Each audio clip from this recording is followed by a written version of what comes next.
Y'all know Jason Lee, okay? Jason really don't need no introduction. Media mogul, Hollywood Unlocked founder, CEO, media millionaires, author, podcaster, TV host, all of that. Executive producer of a reality show, and all of that stuff, okay? Yeah, Yes, go ahead.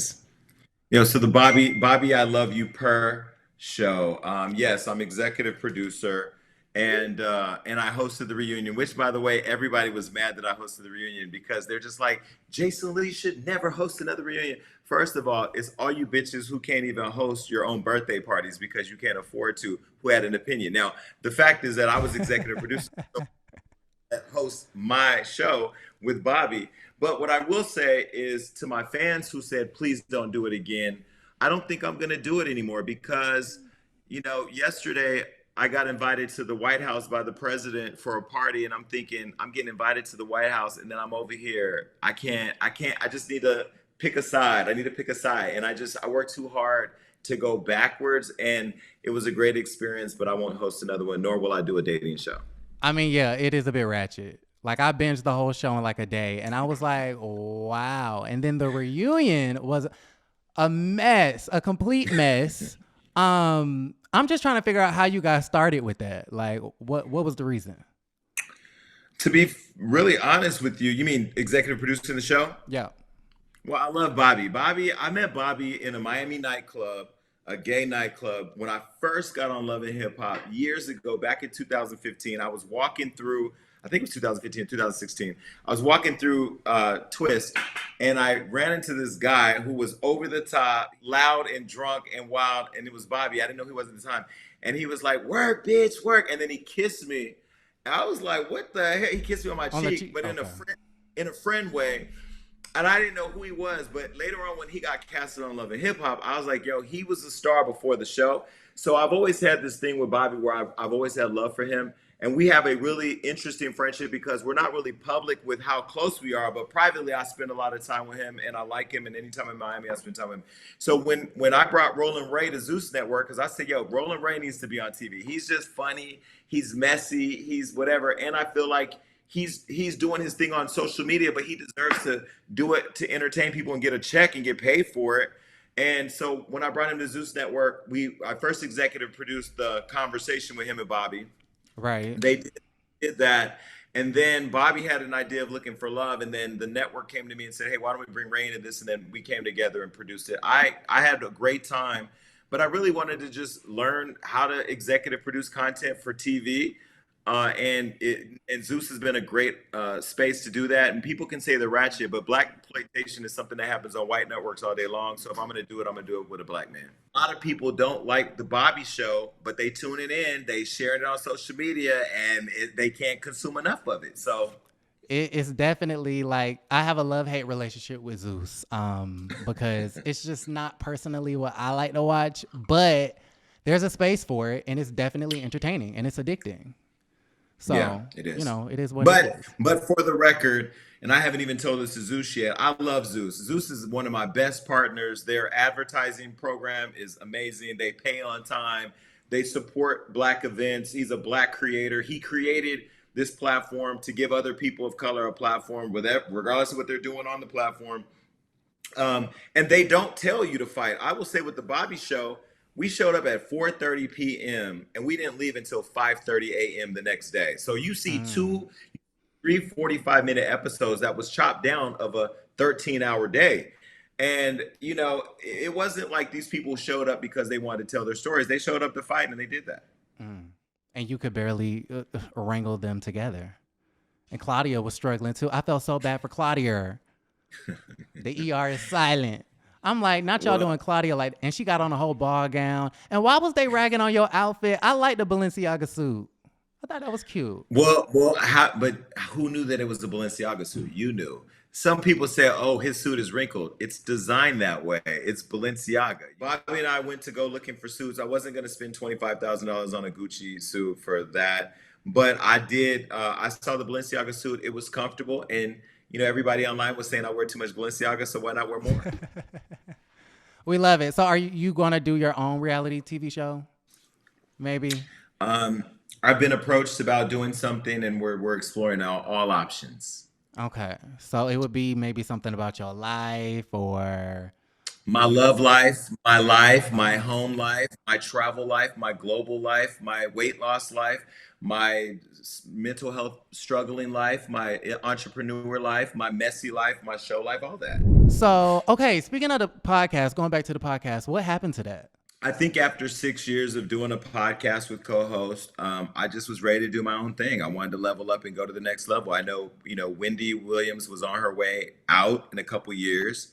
The television landscape is changing and the seats are opening up.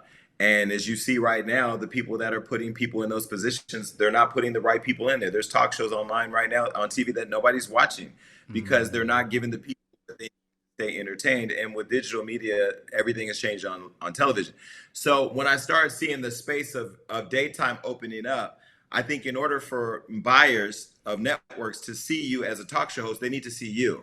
And it was probably the hardest decision that I made because I love Damage and Blue as family. We still text and talk. And, at some point, I want to figure out something to do with them with Hollywood Unlocked because they're both talented and loyal. But it was just time for me to move on and do my own thing. And, why not? Yeah, I know Blue is still with you. Is she not? Isn't she a writer? No, No. no.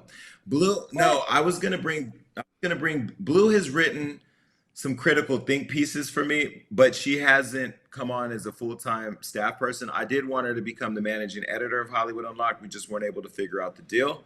But she's a phenomenal writer, and I still, reach out to her and consider her as a friend. Okay, yeah. I thought that because I saw that she wrote the thing when y'all had did the story about the queen. I saw that she's the one who wrote like the clarification, the updated story. So, speaking of that situation though, that had to be a learning lesson, I'm assuming, because you're the boss. You've broke all of these stories, all of these exclusives, and you actually had this quote unquote exclusive about the queen passing away before she passed away, um, and you received a lot of backlash for it. How did that feel? Like, what was your thought process? I mean, I didn't lose a night's sleep. I slept very well. You know, it was an unfortunate thing, but the thing about us, and it's so interesting because with the conversation with Chris Brown, black people aren't giving grace the way that white people are. Mm, And I love the fact that when black people make mistakes, people believe that the crucifixion of them publicly is acceptable when white people don't suffer the same fate. And I looked at it as a learning experience. It was more about like, oh, y'all bitches really gonna try it because I got one thing wrong. On one mm, hand, I was disappointed that black people were happy to see me fail in what they yeah. thought was a failure because really our community is accustomed to being jealous of each other. Then on the other hand, mainstream wanted to use it as a way of discrediting a platform that gets better, more viral More exclusives than engagement. they do. Yeah. Yeah, people were mad that I got the Kanye West interview that shut down the internet. They were mad that I broke the Jordan Wood story that shut down the internet. They're mad that I broke the Khalees story that just shook the hip hop community. They get mad. And let me be clear, if I sat at my desk every day and really did this like I wanted to, like I could, I would blow up the internet every day. But I don't because I have so much other stuff I'm building. And I will say it was more of a learning experience for me than it was anything that made me lose sleep. I was in Miami on vacation. I still went to the club. I still sipped that liquor, and I still went and hung out with somebody I was talking to at the time. So I didn't lose anything, but it was a lesson for sure. You had a situation. I know one story that kind of broke a couple of months ago was the Wendy Williams one, where it was a lot of confusion with that because she told you, Wendy, she's one of your good friends, told you that she was married. Then I think another outlet came out and said, no, she's not. And then I think 2 days ago, she did a panel at a conference and said, I don't want to be married. So, like, when things like, how do you navigate situations like that? Like, it's so confusing. So Wendy is a friend of mine, and beyond just a friend, Wendy is Wendy Williams. She's an icon. She's paved the way for so many people. I'm gonna always give her flowers. That said, I've also been very clear to Wendy that me giving you your flowers doesn't mean that I won't do my job when it comes to you if you cross the line. Because I have a job to do. I built my Mm. own brand and my own reputation, and I'm not subservient to Wendy or anybody in this industry. I'm not. I'm not under anybody's thumb. And the first time it happened was when Amber Rose came by my house and we called her to congratulate her on her documentary. And she sent us a voicemail. Then she went on her show and she kind of threw shade at me. I And then remember right that. after she threw shade at me, she played one of my clips with Spinderella. So everybody knew she was talking about me. So we had to do a whole conference call with me, her team to say, hey, like, what was that? You know, and she said that it was just a joke that fell flat. She would never disrespect me and she didn't mean that. Okay, cool. We pieced it up. We kept it moving. Then when she called me and said she was married, I said, "Are you sure you want me to put that out?" She was like, "Put it out." I said, "Okay." You should, girl, you got like you got the ring, like y'all done went to the altar. She said she's married. We put it out. The next day, I wake up and I think it was Radar Online. Her manager, Us Weekly, somebody. Her manager said, not even her manager. It was the guy who's starting the podcast with her, Will, or whatever his name is. I think He that's said she's not her married. new manager. I think. That's her rep. Anyway, he said she wasn't married. So then I called her. I'm like, girl, like, are you married? And then I recorded it and I put it out, and that was it. You know, and look, I don't know whether she's married or not, but the Madonna thing she's talking about, that was Madonna calling me at her house. So I don't know. I don't know. I don't know. What I happened don't with know. Madonna?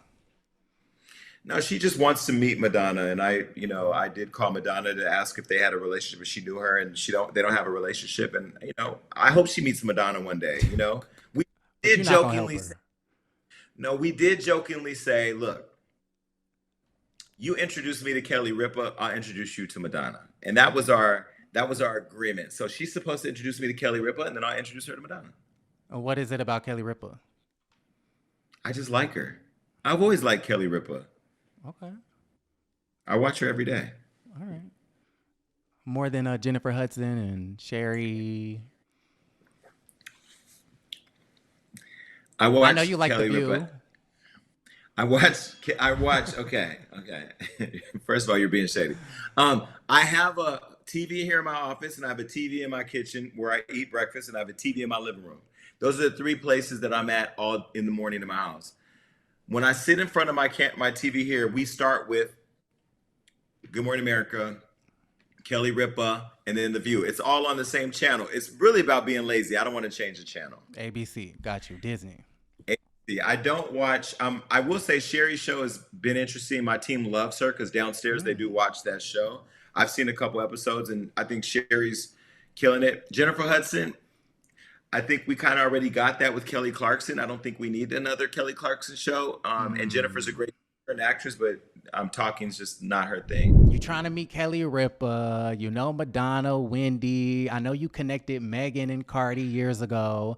You connected Cardi and Madonna. And when that whole Cardi and Madonna thing happened, I went onto my platform and I basically said, Jason Lee knows everybody, okay? And he's like the connector. If he wants two people to do a song together, he gonna make it happen. If he wants two people to make up, you're gonna make it happen. And then I compared you to Clarence Avant. Do you know who that is? Of course. Now that's not fair. I know they ripped your ass apart Yeah, for they that. did not like that. And I'm like, listen, like it just gives me the same vibe. Like you just connect people. Like that's the vibe I get. But if you're objective and you can appreciate without personalizing my work, then you can see it, right? Clarence Avant, the Godfather of Black Hollywood, he was the power player that connected everybody here and there, right? And in many ways, behind the scenes for years, I've done that, and I'm still doing it. You know what I mean? But I feel like people are just. I created this villain character, and people hold me accountable in that character, and that's why I don't get mad at them. But yeah, when JT and Cardi had their thing, I was on the phone trying to piece it up. When Cardi and Madonna, I was on because I want to see people get along as much as I can, and where they can, I report on it. So what is it like? Why do you get off? I feel like you get off of being hated. Like this villain character you speak of. I see like you'll tweet the most simplest thing like God is good today. And your thread, they are tearing your ass up. I'm like, they really hate this man. Well, let me say this. Hey, Twitter, fuck y'all. I don't even know how to read Twitter like that because I go to Twitter, the app I use, I don't even see all of the hate comments. So I Oh. never really see it. Our team says, hey, you're trending. I'm like, I'm trending because I took a picture with Rihanna. Like, because I took a picture with Rihanna, I'm trending.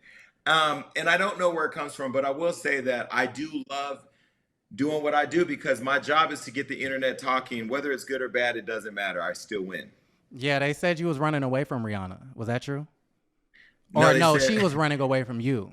no. Or They said like, Beyonce was. They said Beyonce was running away. right, They ASAP was pulling Rihanna away. from you. But then I asked myself, like, do I go online and defend a situation that these people would never find themselves in? Do I go online and say, well, I rode to the party with them? Do I say that because do people don't care? Oh, Like you rode to the who party with him. I'm saying, do people even care? No. I'll tell you, we were laughing is because we were taking a picture in front of all these people and I had sipped a little too much and I was really talking crazy. I was cracking jokes and I was making them laugh hysterically. And he was like, I'm not dealing with this dude. Because ASAP is that's my guy. Like I love him. He's like a brother. He's an amazing person and she's an amazing person. And but I don't want to, I'm not gonna go and defend the internet. I just keep on pushing on. There was a clip, I think you, ASAP, Rihanna, and I want to say Viola Davis. It was somebody. Was it Viola Davis? Angela Bassett. Angela. Right. And they said Angela Bassett was like looking over her shoulder, like, who is this? Who is this? Who is this? Angela Bassett, my favorite actress. We have the same birthday, August 16th. We have the same dermatologist. Shout out to the Derm King. He introduced us that night. He brought her into the picture to take the picture. I didn't even know I took a picture with her until I saw the video the next day because I was out You of was there. drunk. Like I had sipped a little too much. So I don't even remember meeting her that night, but it was a good video. Speaking of media, okay, Kanye West. I really want to get into some things when it comes to Kanye West because I was so distraught and confused at the entire situation. I don't really understand. You were his head of media or something like that, right? Mhm. Why did you even oblige Kanye West? Because in my head, in my opinion, he was anti-black years ago. What made you take that opportunity? Let me ask you a question. Would you interview Kanye? Yes, I would interview Kanye West. And I will tell If him Kanye, what hold on, you hold on, say and do is anti-black. hold on. Would you interview Kanye West was the question. Yes. If Kanye said that he would bring you into his world to put you over the media arm of the business he was building, where he was going to have $1 billion to go and acquire multiple black media companies that you can lead and operate to help drive culture and create opportunities for other black people, would you do that? I don't know. I Well, don't know. that there That would is, be tempting. That it would be tempting, well, but that's like saying would that's I the work for difference. Trump? Hold on. It's very different, right? Let me explain to you why. When you're in the business of building a media company and when you build your media company and then I have 12 employees now and now I have the opportunity to go and be a part of a company that's going to acquire 12 other media companies and then help to build in their digital infrastructure and create real powerful opportunities for people of color to move our agenda forward, which coming off of the brunch and the different things that I believe the commitment was, it's a unique opportunity where you have to weigh the good and the bad.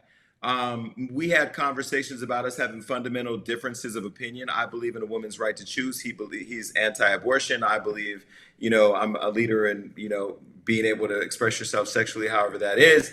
We never talked about that, but we always agreed that we're going to agree to disagree. And my views politically have been very clear. I'm more of a liberal than I am a Republican. But we never really got into our political side of what we were going to do or what his ambitions were. He mentioned at some point he would run for president, and in my mind, I knew that my time would be up at some point. But while I was there, I had the privilege of sitting with the brands that he worked with to talk to them about how they pour back into our community and create programs and resources. That was an opportunity that I think anybody would want to have. But how you hold that position and how you maintain your integrity is totally up to you. And I did mine until I walked out of there. And you did not steal any funds. So let's talk about Tasha K really quick. Tasha K lost the lawsuit because of defamation of character. Mm-hmm. And I did see recently that somebody alluded to the idea that I stole Kanye's money. Kanye never said that. And I think the challenge for me is that people don't know Kanye. So if you don't know him personally, you don't know how he communicates and how he thinks. And I think when he was asked the question, if you see how he paused out of respect for our relationship. And then he pivoted to a whole other conversation about controlling Ye and how he controls himself and nobody controls him in money. He went completely away from what he was asked about me.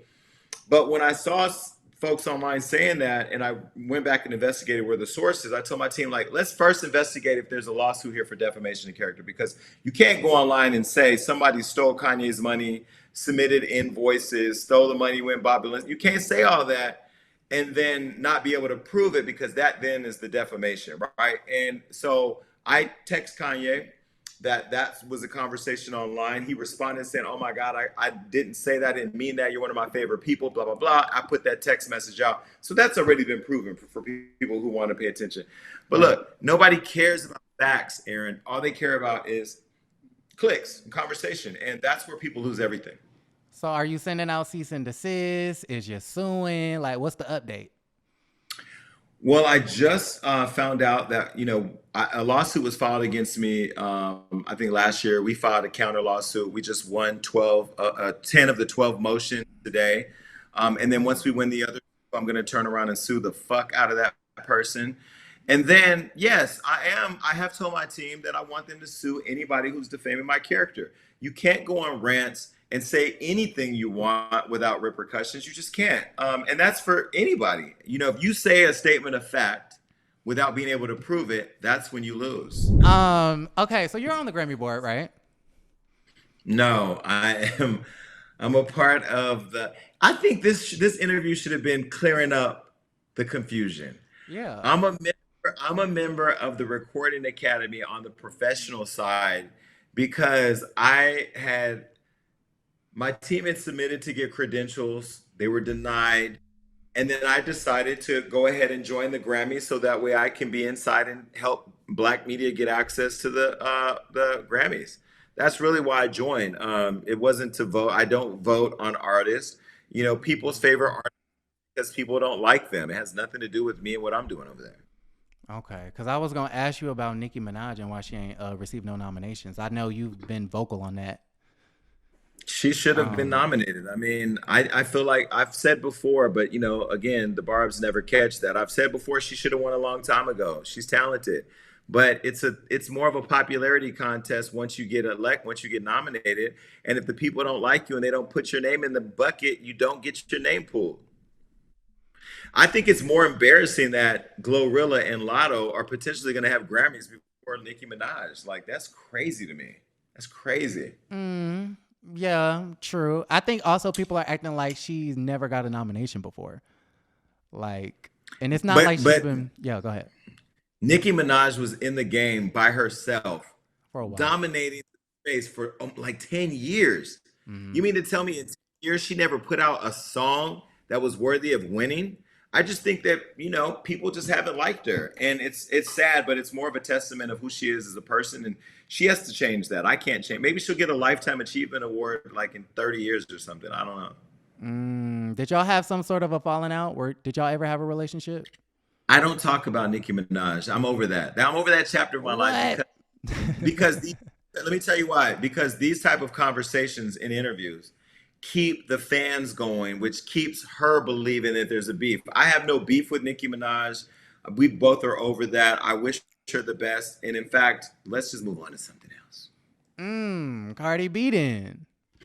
That's an What interesting about her? relationship. Um, Not really. I talked to her today. I no. love Cardi. Okay, good. I think Okay. it's great. I think it's great that people know that our friendship is not perfect, that we argue and fight like real friends. I love that girl to death. I've cussed her out. She's cussed me out. She's hung up in my face. I've hung up in her face. I've also congratulated her on the birth of her two children. I checked in on her husband every day since Takeoff passed away. I love her. I love them. I love the family. I love her mom, her father, her sister. I love them. And so, yes, I think it's great that people now know that Jason Lee and Cardi B have not always agreed. That's what friends do. I think because people fed into the bullshit that I was Cardi B unlocked and that everything she does is perfect or everything I do is perfect is not true. We are real friends who have real friend problems, but I love her to death and she loves me too. Do you ever feel like, damn, like I know you tweeted something the other day and it was like people really be thinking that I'm the one writing these stories and folks get upset with me, along with the fact that you're friends with a lot of the celebrities and your platform sometimes has to expose their tea. Doesn't that get tricky? Like, don't that get you into a lot of mess? It gets tricky, but I feel like if you sign up to be my real friend, right? Like my real friend, Mm-hmm. and you I do, you can't be mad at me when I do my job. It's almost like when some of my friends put out bad songs, you expect me to like all your songs. You're gonna have some bad songs. It is what it is, right? And so no, I think that it is tricky, but I really am a genuine person. You're very close to Tiffany Haddish, and she just had a situation. I don't know if the blog ever talked about it. I think you did on your on gagging. How hard was that? Cause y'all seem like real No, close. it wasn't. Yeah, it wasn't hard for me because I knew the backstory and I knew all of what was there behind the scenes. What it was a bad joke. It was a tasteless skit, but it didn't rise to the level of pedophilia for me, and I was vocal about that. And I'm also not going to go along with what the internet says I should say because they are looking at it from certain optics, and I'm looking at it from a holistic position. I didn't defend her because she was my friend. I said what I said about the skit. I thought it was trash. But I also was very clear that, I wasn't going to be a part of any extortion thing. I talked about on my show where the attorney for that's suing Nicki Minaj, I was really hard on Nicki and her husband and T.I. and all them because of what this attorney was doing to pursue justice. But then when I saw what he was trying to do with Tiffany and how he was trying to play both sides and, trying to find another family to share in the settlement money if they made false claims, like all that stuff for me, it changed my whole perception of what was happening to Nicki too. Because I'm like, yo, if you playing her, then you must be playing Nicki too. And you're using me to be mad at Nicki and report on Nicki in order for you to win by public pressure. So I recorded him and put it out too. And nah, I mean, it was an unfortunate situation. I'm glad that everybody's worked through it and the family came out in support of Tiffany. So That we all quick? should move. Wait, how that happen? What? Okay. I'm not the attorney. I don't Don't. I don't know. Okay. Yeah. They came out in support of her after. Okay. Listen, but that's the point of how crazy it is. As somebody who's been molested, if if I was really molested and my mother did all that and then said, people who are paying attention could look at it and go, But even if it really did, if what they're claiming is true, then like I want my money too. Like I feel like people have this negative perception of people who go to civil court just to get a check. And it's like, no, like run me my money. If this happened to me, give me my money. And like, don't blame me, blame the justice system. This is how the court system works. You know? That's how I feel. if well, I will say this, if I had a child, which I don't have a child, and my child said that something happened to them, there would be a record of me every single day making a report or doing something to put somebody in prison, right? Mm, And I just feel like we live in a weird space now where I don't know, how old are you? 26. Okay, so you're young. I'm 20 years older than you, or 19 years older than you. When my day, we didn't have social media and social pressure to do things. Like if you made the news, it was because you killed somebody or you did something crazy. Now you can make the news because you blew your nose too loud in a quiet room. And I feel like with social media and cancel culture, people are afraid of being canceled, and it's just a weird space that we're in right now. So yeah. Okay, so now you have the Jason Lee show coming out. You got to let me know what's the difference between the Jason Lee show and gagging, because I don't get it. So gagging was the live show that I did separate and apart from my from my podcast, Hollywood Unlocked and Censored, and that was really just a live fan experience. But now, when we launch the Jason Lee show, the whole rollout of everything we do is going to change, and the fans that we've been able to create with the Gag Nation and the people that support Hollywood Unlocked, they're going to follow us on that journey and go into this new world of the Jason Lee show. And there's still going to be a live component to it. I can't really get too much into the details of that now, but the first show premieres January 8th. Okay. And then the launch party for it is going to be actually the first episode is January 9th. The launch party is January 8th here in LA. So if you're around, you should come. It's going to be big. And we're doing a mixer on December 9th here in LA to introduce the show to people and brands and agents and publicists. I want a personal invite. Influencers. I just invited you. I just told you come. Okay. Do I need credentials? What I need? For the mixer, no. For the mixer, no. No, for the mixer, no. I mean, for the party, it's gonna be so crazy. We'll figure that part out. But yeah, we'll get you in there. On your show, you was acting like you ain't know me last night. You was like, I'm going on House of Aaron. I think that's his name. And I was like, why is Jason Lee trying to diss me? No, because I'll tell you a fact, right? My whole show is in a teleprompter, so they give me all my notes, and I be having like hella notes, and I'm like, wait, because I'm doing another interview with another YouTuber on Friday, right? Another platform, but I knew I was coming on here. Hello, I'm here. Okay, you were just acting like I don't know his name. I don't know. Aaron, shady. I know. That's why I was confused. No, you're shady. No matter what I do, Aaron, it's shady. No matter what I do. So it wasn't intentional shade. It was me trying to think through my schedule shade. So you ain't mess up the other YouTuber name though. I know that. Did I say her name? You said her name, and you ain't. Well, we talk regularly. What else we talk? What else do we talk? Come on, Aaron. Do y'all? Wait, so you be befriending all the bloggers, the YouTubers, and I won't say befriend because I recently learned that I'm not really interested in befriending anybody else at this point. Mentorship is a difficult thing because you have to be able to mentor people that don't want to be you. I have never wanted anybody but me, but I do want to see people like you win. I do watch your content when I'm on YouTube and I'm scrolling through. I see you. I'll stop. I'll watch it. I do like your opinion. I like the direction of your content. I like how you're shady and nice, nasty, but you're also fair.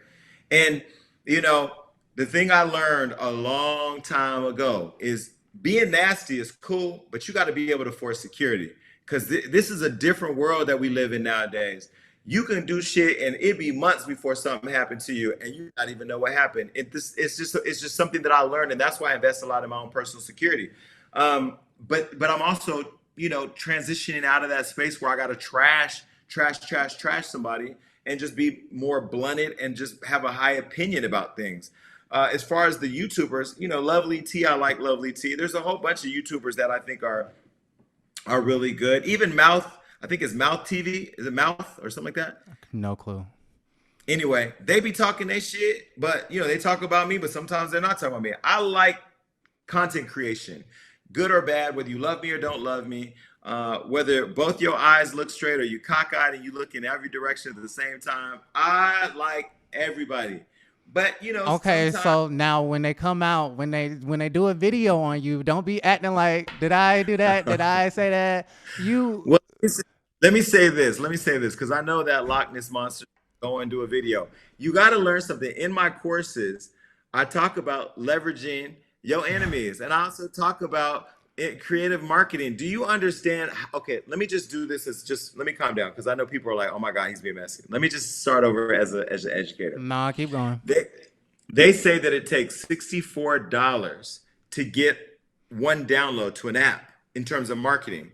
Right? So if I can say something that strikes a nerve in you to go and talk about me in front of thousands of people, that's free marketing, right? Now, if you dumb enough, now let me tell you something, if you dumb enough to give me free marketing, if you dumb enough to give your competition marketing or somebody that you think is a competitor marketing, that's you. And if you look at how me, Angie from the Shade Room, and Robin at Baller Alert operate, you don't see us attacking each other on the blogs and on our platforms. Why? Because we talk behind the scenes, because we know collectively we have a lot of influence on how the culture moves and how things operate on the internet. So we operate at a heightened level strategically when it comes to business. The YouTube stuff I find very comical, quite frankly, and that's why I'll throw a dig here and there. I'm not mad at the Loch Ness Monster. He's a fan. But I throw digs at him here and there because it really is the thing that gives him a whole hour to talk about. I'm not even going to say his name because you don't need to say his name. But I will say, even though I talk shit about the Loch Ness monster, I watch some of his content too because he's entertaining. He's entertaining. So yeah. Okay, so you be doing it on purpose, throwing the rocks and hide your Yes. hands. No, I don't. No, I don't hide my hand. I just throw the rocks and I watch everybody pick them up and throw them at the people that they think I'm talking to. Sometimes I'm not even talking We know about who you talking to. We know who you talking about. who. I'm just saying, when you throw shade at, like, I know who you talking about. You don't even, all you had to say was cock out or whatever you said. I know exactly who you're talking. We know who you're talking about. Who? Why are you playing on our intelligence, Jason? Like, come But on because now. because I think it's so fair that you guys start so many internet beefs and you drag me into it. I ain't even say no name, but now here you are. But yeah, it's our job to do that. It's your job. We have to interpret what people say, give our No, opinions and I'm report the all tea. bullshit. All bullshit aside. I love all the YouTubers because y'all motherfuckers is smart. Y'all are like the FBI. Y'all be knowing how to put things together, and again, there's something to be told about the skill that all of you do. Even you know who. Okay. Yeah. There are some really talented ones out there. Yeah, I think you're one of them. I think Sherelle's World is Thank one of them. you. I think Lovely T is one of Okay. You don't them. have to keep shouting out people. Okay. Get free marketing on my platform. Sorry. But you ain't going. Listen, no, we'll talk about that later. Yeah. No, go ahead. No, I was just going to say, it was one day, like, okay, so I've been doing YouTube for 2 years. And I had one story so far that kind of like went viral. I had an interview with Kandi Burruss. I saw And that. yeah, why ain't Hollywood Unlocked posted? Because we don't fuck with Candy like that. What happened with you and Kandi? Nothing. She's been invited to my show a few times and she's never come. And I've talked to her directly, and it's just she don't come and support us. We're not supporting her. So it was unfortunate. I'd rather help you set up another interview that you could do and then post that. Wait, so you're upset with Kandi because she ain't come on your platform? I didn't. You said upset. I didn't say upset. So you don't Do F you with see? Kandi. Did Do you you say, see? No, I said we Hollywood Unlocked. Jason Lee loves Candy. I think she's cool. Hollywood Unlocked does not post Candy if we don't have to. I'm like, But I did see your wow. interview with her though. Yeah, I did see your Yeah. interview with her. And everybody picked it up. And I was like, I'm waiting on Jason to pick it up. I was so disappointed. Okay, I well, was let me going say deep. this. Yeah, go ahead. I will make sure you're connected to my team. So when you have those exclusives, we share it. I will even help you book somebody to do your show so that way we can pick that up and share it. I like what you do. It's just, sometimes if y'all talking to the wrong people, we ain't, of course. Jason, you're funny. You are funny, funny, funny, funny, and problematic as hell. You think so? I know so. Yeah. I Well, think you're very there's funny. Jason Lee, the business, the mogul, the that, and then there's Jason Lee, the entertainer, and that guy people like or don't like him. There's no middle ground, and that's okay. People, the friend Jason, the business Jason, people love. Like if you see my interviews with people, the people go, "Oh my God, I really love him. He's smart. He's just that," and then they go and see my show, and they get really provoked by what I say. That's my job. My job is to make people have an emotional reaction to what I'm saying, whether they like it or not. That's their problem. I don't care. Like I just care that I say how I feel. And if I built a $50 million company, I'm doing something right. Okay. All right. So you got Jason Lee's show coming out. You got Media Millionaires. And what else you want to talk about? Well, I got my show launching on January 9th. I got my merch line dropping January 23rd. I got my courses going live Black Friday. I'm working on my second book. I'm dropping my audio book on Christmas Eve. Um, I'm going to the White House. I hope I don't get kicked out. What's going on I'm with just doing that? What Biden say? this Christmas party. That is so cute. What are you gonna wear? I haven't decided yet. Maybe Balenciaga? Balenciaga. Maybe. Oh. I'm not gonna wear Balenciaga. I'll probably wear I don't know, probably Prada. Okay. Now you got to give us one exclusive. Who's coming on to the show? January 9th? Well, I can't tell you because we haven't put it in the bank in the can yet, but I will tell you that if I get who I want to get, I dare somebody to say something crazy. I dare somebody to, if I get who I want to get, it's over. Beyonce? If I get who I want to get, it's over. All right. Beyonce or Rihanna? Jason Lee Show, January 9th. Thank you, Jason. Yep. Appreciate it. Anytime, Aaron. Thank you. Bye.